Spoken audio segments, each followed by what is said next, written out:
किंवा म्हणतात मला म्हणायला येत नव्हतं सुरुवातीच्या काळामध्ये भजन, पुढं म्हणावं कोणीतरी दुसऱ्यानं, मी पाठीमागं त्याचं ध्रुपद धरावं. कोण म्हणतं हे? तुकोबराय म्हणतात. आणि तेच तुकोबराय सांगतात काय, नाही ऐकले गायले गीत. आता गंमत अशी आहे, स्वतःच केंद्रस्थानी मानून या अभंगात रचना केली आहे. म्हणजे तुकोबराय त्यांच्या आयुष्यात तसेच होते असा समन्वय लावून या ठिकाणी चालत नाही. प्रत्यक्ष तुकोबरायांचं चरित्र आणि प्रस्तुत अभंगातलं वर्णन कुठेही जुळताना दिसत नाही. म्हणून म्हटलंय महाराजांनी अभंगामध्ये, म्हणून महाराज ती क्रिया करतच होते, महाराज तसेच होते असं मानून चालत नाही. परिस्थिती अनुरूप, काला अनुरूप, स्थिती अनुरूप जे काही काव्य महाराजांना स्फुरलं ते महाराजांनी शब्द रूपामध्ये त्या ठिकाणी उतरवलेलं आहे. मग कधी स्वतःला केंद्रस्थानी मानून, तर कधी इतरांना केंद्रस्थानी मानून त्या अभंगांची रचना केली.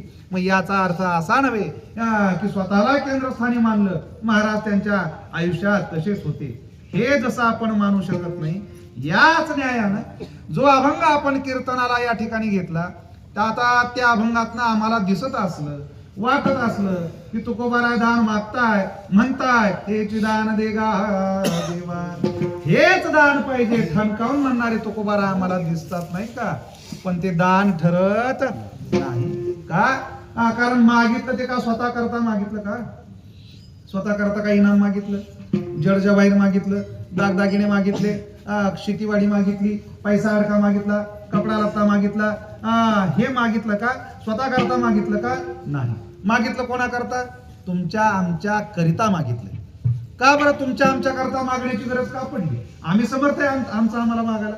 तुकोबाराने आमच्या करता का मागितलं, तर ध्यानात घ्या, का मागतात तुकोबाराय, भगवंताला काय मागायचं हे तुम्हाला आम्हाला कळत नाही.